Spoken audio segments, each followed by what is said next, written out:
Hello and welcome to another episode of Angel Insights, the show that goes deep into the world of early stage investing. I'm your host, Tom Britton, co-founder of SyndicateRoom. And on today's episode, I'm delighted to welcome Rob Wallis, co-founder of Moth Drinks. Rob, it's an absolute pleasure to have you on the show. Thank you for taking the time to join us and tell us a little bit about yourself. Great to be here. Thanks for having me. So I know a bit about Moth, obviously as a portfolio company when we invested a few years ago. It's been a few years. Do you feel any older? Oh, yeah, a decade older. That's what it's like being a startup founder. But for those that aren't familiar with Moth, could you just give us the elevator pitch of what the brand is and what you do? Sure. So we make the most delicious cocktails in the can. We're ready to drink. So we're, classic cocktails like margaritas and espresso martinis in cans that you can take anywhere and everywhere. That's us. And for the people that have seen the brand somewhere, or those that haven't, where would you find Moth right now? So we're in every supermarket in the UK with the cocktails in some amazing on trade places like Wagamama's and Franco Manca, which literally went live last week, which is amazing. You might have Congrats on seen our that. website, or you might have seen us now across the pond in America as we launched in the US about 15 months ago. Oh, wow. Congrats on that as well. Um, Roll back a few years though, right? And before you got famous, where did the idea for Moth come from? What was the light bulb moment that you were like, you know what, we need to do this? It was one of those classic things of my co-founder and I were consumers looking for a product we couldn't find. So I come from a bartending background, and I was looking in 2018 for a cocktail that was ready to pour, as easy as a glass of wine or a bottle of beer or a can of beer, but as good as I could make it. And I just went looking for it, just as a consumer, no intention of having a startup, no intention of doing it myself, and didn't know anything about the space other than being behind the bar, and could not find one that was as good as I would make it. But I got a bottle of whiskey for Christmas one year, and I turned it into a litre of Masala Chai Old Fashioned, having visited Dishoom and seen that they did a pre-made Old Fashioned. I thought, that's great. If Dishoom can do one that good, I'll have a go. And I put it in the fridge, and I found when I wanted to have a drink on a Friday night, I didn't choose beer, I didn't choose wine, I didn't choose a gin and tonic. I chose the Old Fashioned because it took no more brain power, but it was way more delicious and way more special and way more exciting. And that was the sort of germ of the idea that said, why can't it be as easy as a can of beer, but as great as a bar? Apologize for the question, but typically when you talk about these startup ideas, it's like, yes, we're going to find this tech solution and we're going to become entrepreneurs because we're product managers or developers. And you've come from a very different industry. What made you think like, yeah, I can do this? I think it's because you don't know how hard it is. It's the classic thing that I read once and I just love, right? Which is, we don't do this because it's easy. We do this because we thought it would be easy. When you're starting out, you don't know what you don't know. And so it's also iterative. You don't start out going, I'm going to sell 10 million cans this year. You start out going, I'd like to try and make something that my friends and family would enjoy. And then maybe you go to a market stall, and then maybe you go to your first shop. It's not a light bulb moment from day one where you're going to try and start a global brand. It's, I want to solve a problem that annoys me. Maybe a few other people will care about it as well. But we happen to be in this category that is, and I'll say in my autobiography, of course, that we saw this 7 years out. We knew it was coming. But in reality, no one could have predicted the rise of RTD. And we are in this perfect Goldilocks situation right now where global consumption of alcohol is premiumizing. It is moving away from traditional beer, wine, and spirits into ready to drink. And it is the only category in serious growth globally for alcohol right now. And I didn't know that 7 years ago. I just thought it would work for us. And so there's a lot of incredible fortune and timing, as well as the hard work that got us to this point. And of course, a good product helps with that as well. So let's talk about that then and a little bit of the product and your journey. You made this Masala Chai Old Fashioned, I think you called it, for yourself. You had a liter of it. It was delicious. You finished it. And then what was the next step? The next step was sending my best friend a Facebook message saying, I want to start a company that makes the perfect bottled old fashioned. And his reply was, that's not actually a terrible idea, verbatim. So that was That's it. And that's a from great there, friend. yeah, So, I mean, if he had said, actually, I don't think so, we would be here, right? So he was intrigued by this really curious idea. And we were both at the point where we were in jobs where we'd learned loads, but we didn't love the culture, and we wanted to do something for ourselves. And so the timing was kind of perfect. And then we sort of basically started exploring recipes in the kitchen, going from there, that really small stage iterative stuff, to eventually honing some recipes, and then moving to like a small production facility above a pub, and then subletting a little production unit and going to market stalls and sort of testing the idea. each stage, you sort of set yourself a sort of how much do you need to prove, how far do you need to go to prove this works? So if I can go to a Christmas market and sell 100 of these, that's one market. If I can get some stores to take it, then that's another market. And then maybe if I could get a big store, that people nationally would recognize, like a Selfridges or a Harrods, that's another market. And so if you get to each of those stages and then you see how far you can go, and then of course COVID turns up and turns the whole thing on its head. Hmm. How long was it between making that first liter and getting to the market stall, and then from the market stall to getting to a supermarket? So almost exactly a year from Lisa in the kitchen of Masala Chai Old Fashioned to first market stall was at Christmas the following year, Belgravia Christmas Market, where we first turned up with our little glass bottles because we were in glass at the time. And then probably 9 months after that into Selfridges. Wow. And with the pandemic, was Selfridges pre-pandemic or during, Selfridges was post? pre-pandemic, but then we got the Harrods and Dalesford and the Ritz and some really cool places, bootstrap, just Sam and I make it all ourselves, all that kind of thing. And then eventually with a tiny manufacturer in North London. And then COVID turned up and every account that we had was sort of hotel or luxury department store, all these things. So they all closed. So we had to have a bit of a rethink about what we were doing. And we kind of had three options. One was, stop, knock it on the head. Your CV's more interesting now than it would have been. Two is keep doing what you're doing and wait till everything opens up the other side of the pandemic and continue to grow slowly and organically with no funding. And three was treat the last 3 years as the MBA that it was, with all the mistakes and all the learnings, raise a little bit of money and move from glass bottle to can, because we always said as easy as a can of beer, but we weren't brave enough to put a premium, super premium cocktail into a can. And funny enough, we're sitting here having this conversation, Tom, because we picked option C, right? We raised our first round, including you guys in 2020. And then, of course, the rest is history. We're here, like you said. But I just want to delve into a few things. So why did you think that the can wouldn't work? There'd never been a can that expensive on shelf. Every other product was half the price and a very different quality offering and very different. And so we thought to be premium, we had to do glass because champagne is glass and whiskey is glass. It's these that's the characteristics we borrowed.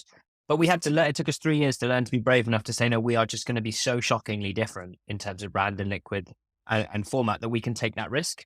But that was 3 years of, plucking up our courage to get to that point. And I think if we'd launched directly into can, the scale of manufacturing required to go straight into can is high, hundreds of thousands of units to meet, minimum production requirements. So yeah, it was kind of part decision to what we thought used to be premium and part necessity. And then eventually it was bravery and Waitrose coming along that allowed us to do it. Fantastic.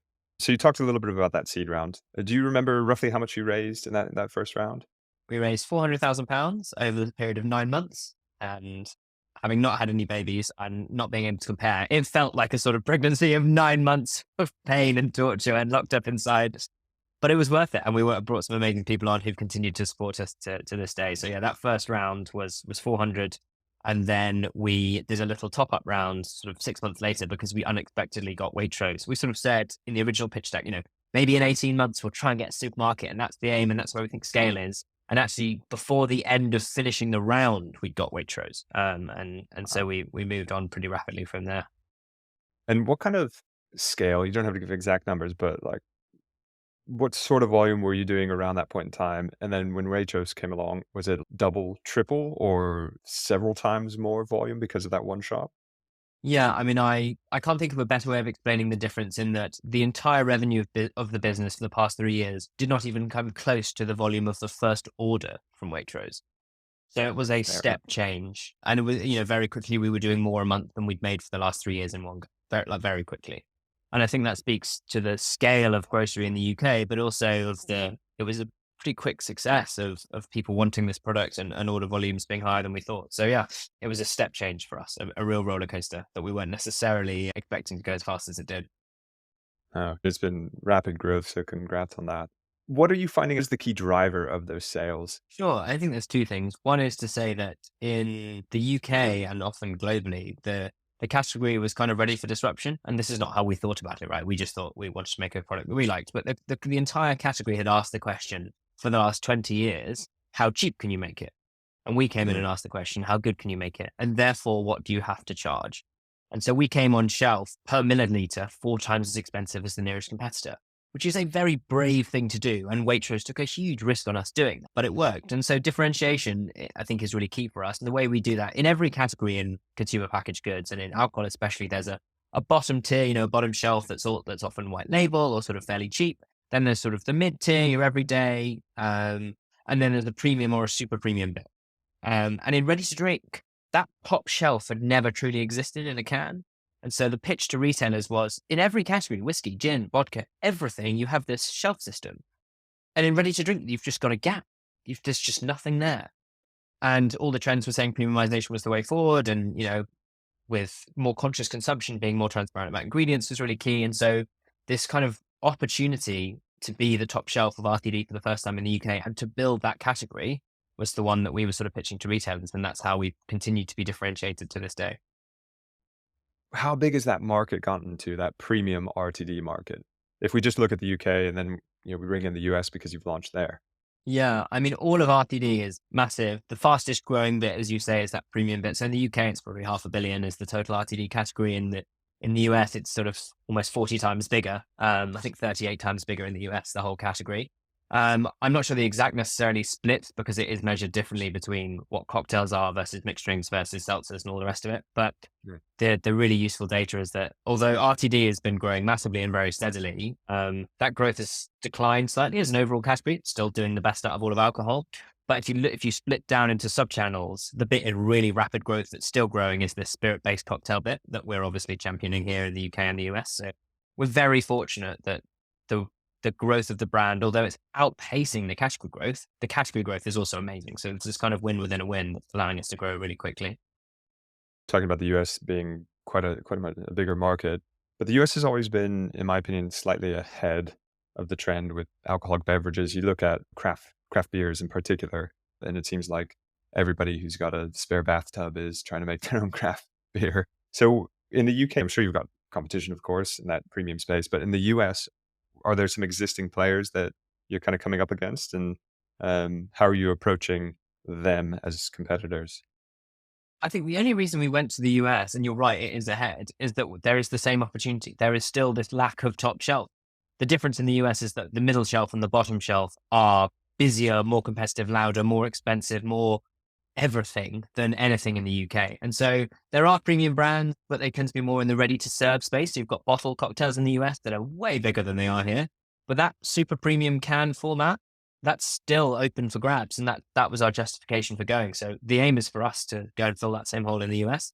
It's just harder to be heard over the noise of those sort of mid-tier brands who are doing, some of them are $250 million sales, every year. So, it's a competitive place, but I think we can genuinely differentiate ourselves on price point and liquid.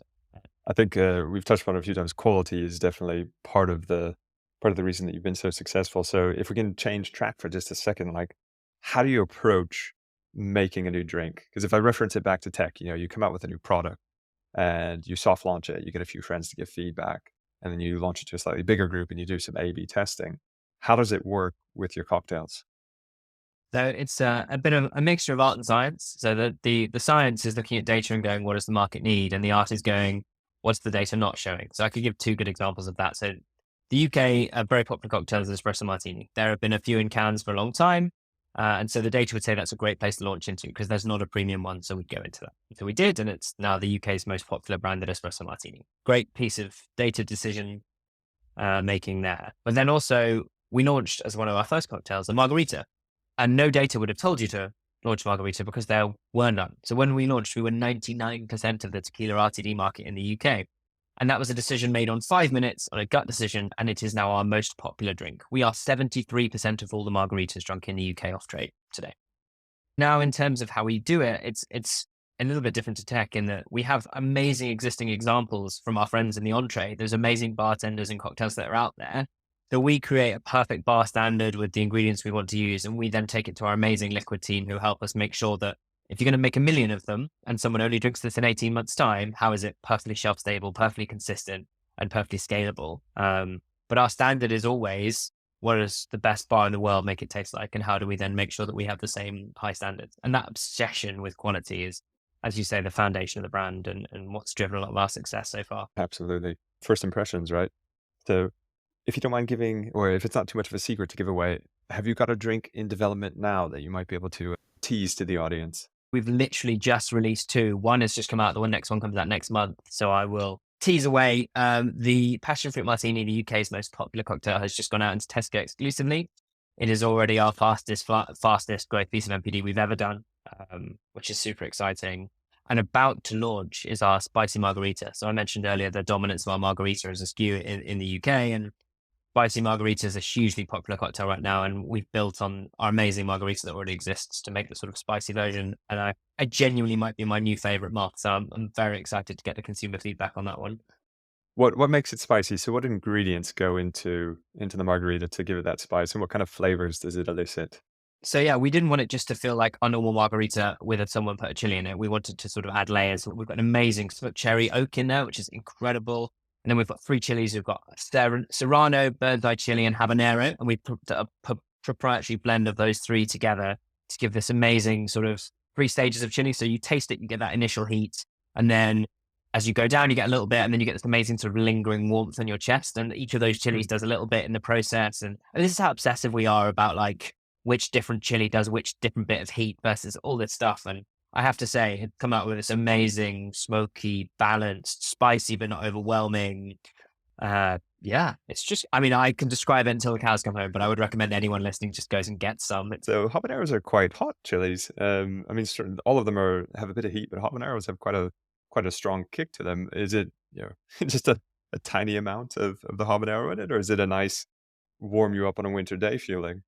Yeah, that's why we balanced it with multiple chilies, because I think if you just got habanero, you get heat and you'd only get one note. We want that complexity, and spicy margarita can just be all I can taste is heat, and I can't suddenly taste the wonderful tequila we use or all the other things. So it had to be balanced, that we're not just hiding the tequila because it's one of our most expensive and wonderful ingredients. And so it was a balance of, it's the sort of thing where we wanted to say, if you fancied another one after having a spicy margarita, you could have one. You're not overwhelmed and suddenly your taste buds don't work, but it's interesting and complex. It sounds like more than just the flavor, though. The way that you're thinking about things is the experience of drinking it, like from the point that you open the can to how it goes down, and you've described the different points that it hits, and the spice at the tip of the tongue and the throat and down in the chest.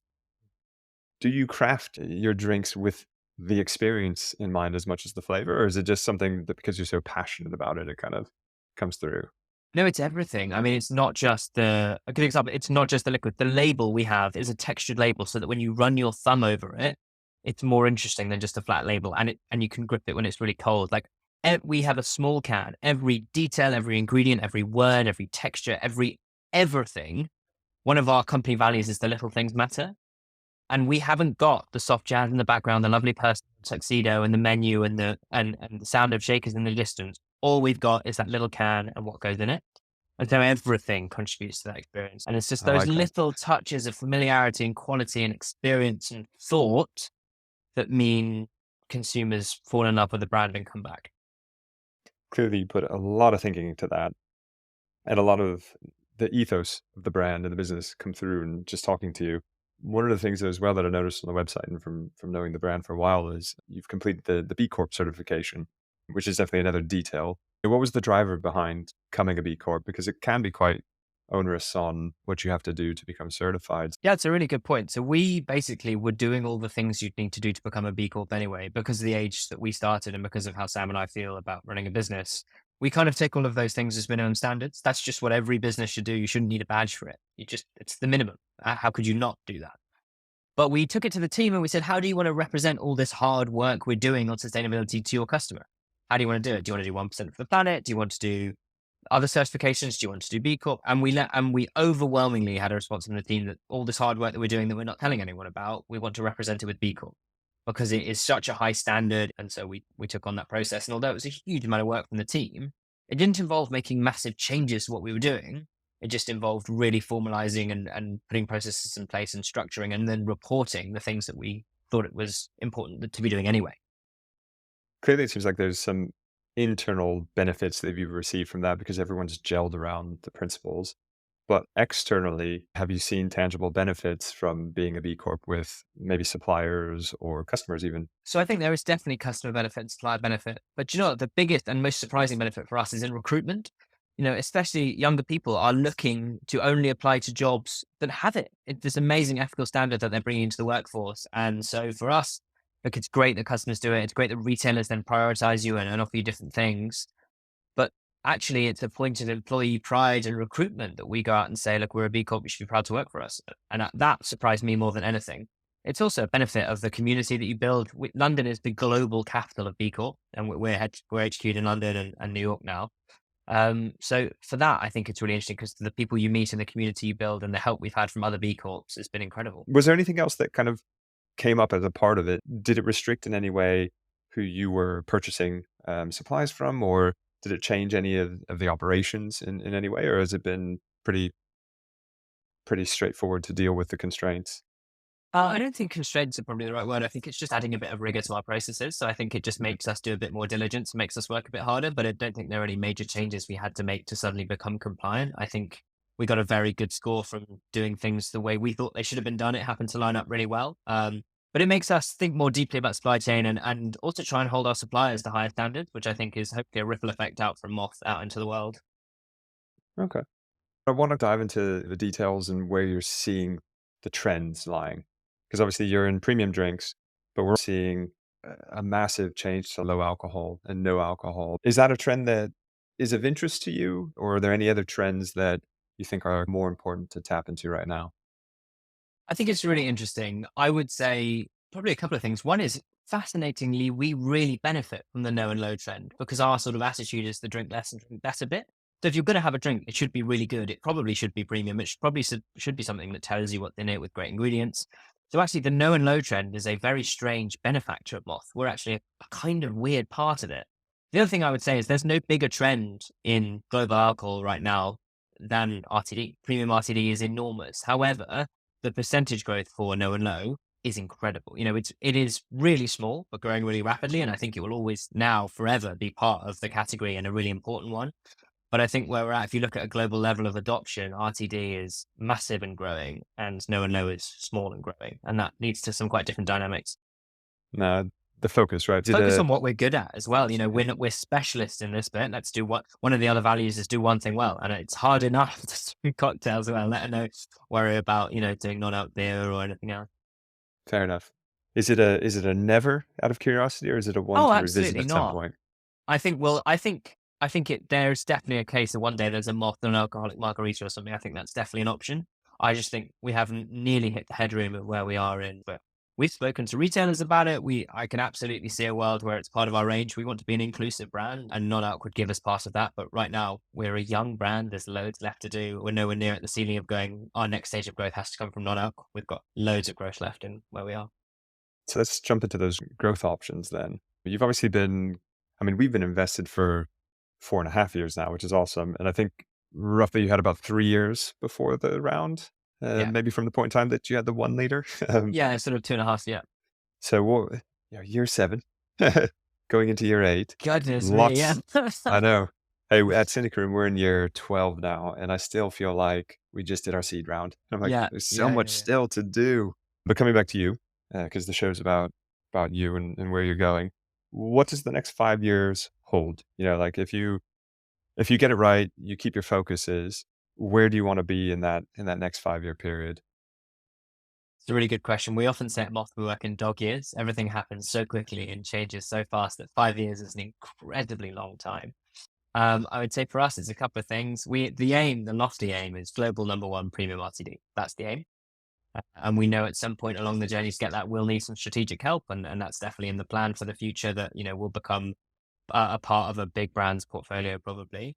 But we've got a long way to go until we get there. So I think where we are is the UK, it's growing 50% this year in the budget. That's the aim. And so delivering on that and delivering a profitable business in the UK for the first time, we're really excited about to be able to prove we can do it and give the brand real longevity. Um, but I think the elephant in the room is the possibility in the US. And I think for us, it's not about trying to get to 50 states as quickly as possible. It's not necessarily even about trying to get to 20. It's the states that you're in, you want to win.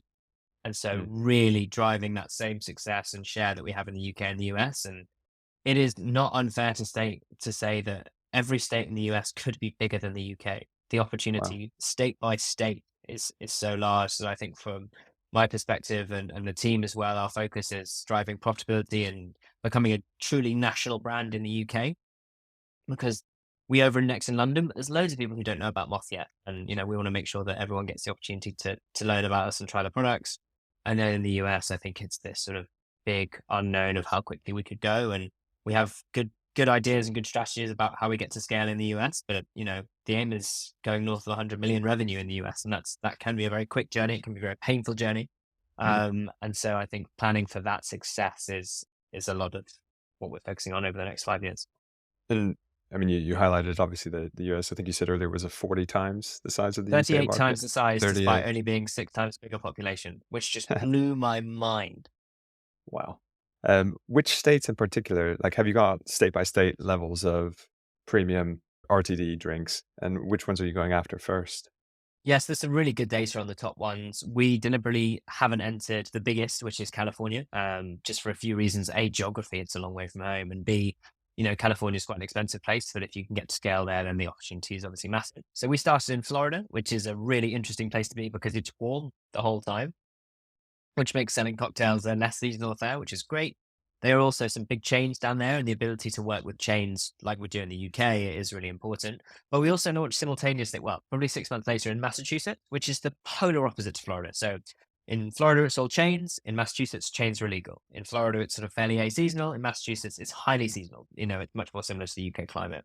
In Massachusetts, we were the distributor. In Florida, we were self-distributing. And every difference that you could possibly have between those two states is almost covered. So we're thinking about, if we get good data from both of those states and then maybe add one more, that's sort of playbooks that you can then go and say, well, Florida's a bit like California and Illinois is a bit like this and Massachusetts is a bit like that. And you start to build a playbook that you can then replicate in other states.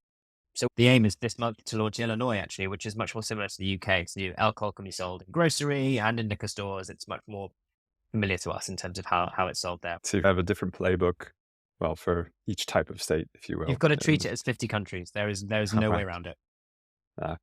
One quick question on that, though. On the distribution, as you said, it's quite a far way away.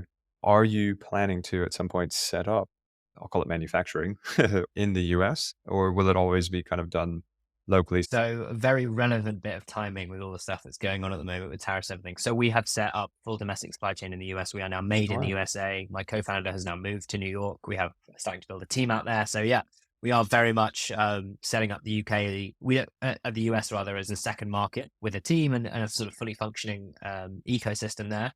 We don't just sort of want to send pallets and hope it goes well. We have to set it up and own the relationships and have manufacturing there. We made the decision to manufacture in the US 12 months ago, and it was a big process to get there, but very pleased we made that decision now with all the tariffs and everything that are looming. So yeah, we are in the US as far as retailers and everybody is concerned. We are a US brand. In the UK, we're a UK brand. It's the part of the aim to be a global brand. You can't just slap a Union Jack on it and go around saying that British are coming. We have to be American in America and British in Britain. Well, the British are definitely coming, whether or not they in disguise. No, they don't need to red or blue coats. So no, I mean, it sounds fantastic. I'm feeling a bit thirsty now, so I'm definitely gonna have to try something later. For anyone who wants to find out more about the business, where should they go? What should they do? How can they help you? So we are closing a funding round in the next month or so. So anyone that wants to jump in is welcome to reach out to us. I'm sure you all know Tom at SyndicateRoom. You're welcome to reach out and talk to us. If you are brilliant at US grocery or US alcohol, I've got great retail experience out there, or you work with US funds, we are human sponges right now for information and learning about the US. Every day is a school day. So yeah, we're always welcome to have a coffee or a cocktail. There are combinations of both available in cans. So from our perspective, if you want to hear more, or you want to talk to us, or you want to see if you can help, just reach out. We're always keen to have a chat.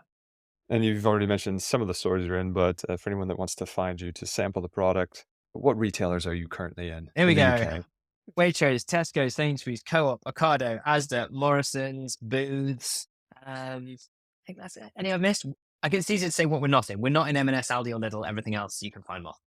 Fantastic. Well, it's been an absolute pleasure having you on the show today. Thank you for taking us through the journey. Long may the success continue so that we can distribute some big profits to our own investors later on. But more importantly, because I do appreciate what you're trying to do and the fact that you've got through that B Corp status and do things the right way. So thank you very much. And maybe we can chat in a year's time and see how that US expansion is going.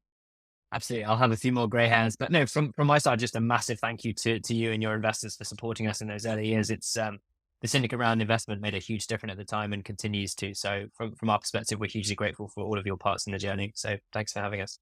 Much appreciated.